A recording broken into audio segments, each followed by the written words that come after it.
Hello दोस्तों, आज हम आपको नूरजहाँ के बारे में बताएंगे, जो कि मुगल काल की एक ऐसी महिला है जिसका नाम काफी फेमस है। तो नूरजहाँ से रिलेटेड जो भी प्रश्न आपके एग्जाम्स में आते हैं, उसको आज हम कवर करने की कोशिश करेंगे कि कौन कौन से प्रश्न आ सकते हैं। और नूरजहाँ के बारे में जो भी मैं जानकारी देने जा रहा हूँ नूरजहाँ के बारे में, इस जानकारी को अगर आप एक बार ध्यान से देख लेते हैं तो आपको शायद कोई प्रश्न फंसेगा नहीं नूरजहाँ में से। तो आइए देखते हैं क्या क्या नूरजहाँ से आपको क्वेश्चन आ सकते हैं। तो सबसे पहले तो मैं आपको बताता हूँ नूरजहाँ थी कौन। तो नूरजहाँ का जो ओरिजिनल नाम था वो था मेहरुन्निसा। नूरजहाँ जो थी मेहरुन्निसा नाम था इनका, और ये थी इनके पिता का जो नाम था वो मिर्जा गयास बेग था, जो कि इनके पिता थे। और ये मूल रूप से ईरानी महिला थी। जो इनके पिता थे वो एक ईरानी थे और ये मूल रूप से ईरानी महिला थी नूरजहाँ, जिनका नाम मेहरुन्निसा था। और इनका नाम नूरजहाँ कैसे पड़ा मैं आपको ये भी बताऊंगा। तो सबसे पहले चलते हैं जहांगीर के पास। तो जो कि आप जानते हैं कि नूरजहाँ की शादी जहांगीर से हुई थी, जो कि अकबर के पुत्र थे। तो जहांगीर से नूरजहाँ की शादी हुई थी और नूरजहाँ जो है वो जो है मिर्जा गैस की पुत्री थी। अब इनका एंट्री कैसे होता है जहांगीर के पास, ये मैं आपको बताता हूँ। ये जो थी इनकी शादी नूरजहाँ की हुई थी अली कुली बेग से। जो अली कुली बेग थे, जिनको शेर अफगान भी बोला जाता है, 1607 में इनको शेर अफगान की उपाधि दी गई थी। जो कि जहांगीर ने इनको शेर अफगान की उपाधि दी थी। वो एक शेर का शिकार इन्होंने किया था, जिसके बदले में इनको जहांगीर को ने इन्हें शेर अफगान की उपाधि दी थी। और इन्हीं की ये विधवा थी, यानी कि जो नूरजहाँ थी मेहरुन्निसा थी, वो शेर अफगान की विधवा थी, अली कुली बेग की विधवा पत्नी थी। और सबसे पहली बार ये मिलती हैं नौरोज, जो कि 1611 में नौरोज के उत्सव में ये इनको पहली बार जहांगीर देखता है। और जब पहली बार जहांगीर देखता है तो ये इनके ऊपर मंत्रमुग्ध हो जाता है और इससे शादी कर लेता है।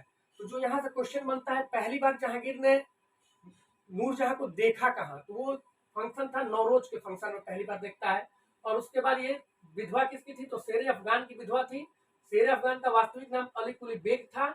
और नौरोज को उत्सव में देखने के बाद 1611 ईस्वी में नूरजहाँ से ये जहांगीर शादी कर लेता है। अब मैं आपको आगे लेकर चलता हूँ। नूरजहाँ जो थी, इनसे इंपॉर्टेंट क्वेश्चन एक और आपके जहन में आता होगा, तो वो मैं आपको बता दूं कि नूरजहाँ की जो माता जी थी उनका नाम था अस्मत बेगम। और अस्मत बेगम से अक्सर आपको क्वेश्चन यहाँ से पुटअप होता है। वो क्वेश्चन ये होता है कि गुलाब से इत्र की खोज किसने की। तो गुलाब से इत्र बनाने की सबसे पहली विधि अस्मत बेगम ने खोजी थी। तो ये क्वेश्चन काफी इंपॉर्टेंट होता है, आप इसको नोट कर लीजिएगा कि गुलाब से इत्र बनाने की खोज अस्मत बेगम ने की थी, जो कि नूरजहाँ की माता जी थी। और इनके पिता को आपको बता ही दिया कि मिर्जा गयास बेग, जो कि ईरानी थे। और शेर अफगान जो थे वो अली कुली बेग थे, जो कि इनके पति थे। और उसकी इनकी मृत्यु के बाद ये इनकी विधवा थी नूरजहाँ, जिनसे जहांगीर ने शादी किया। जहांगीर का शासनकाल आपको बता दूं तो 1605 से 1627 ईस्वी तक जहांगीर का शासनकाल रहा है। अब आते हैं इनसे जुड़ी हुई एक और इम्पोर्टेंट क्वेश्चन पे, जो कि नूरजहाँ से जुड़ी हुई है। तो उनसे जुड़ी हुई जो इम्पोर्टेंट क्वेश्चन आता है आपको, इनकी बेटी का नाम। तो इनकी एक बेटी थी जो कि शेर अफगान और मेहरुन्निसा की बेटी थी, वो जहांगीर की बेटी नहीं थी। यानी कि इनके विधवा होने से पहले की जन्म हुई एक बेटी थी जिसके नाम था लाडली बेगम।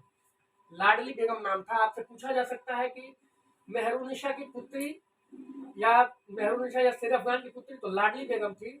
और इनकी शादी जो है वो हुआ था, शेर अफगान और मेहरुन्निसा की ये पुत्री थी और शादी इनका जहांगीर के पुत्र से हो गया था।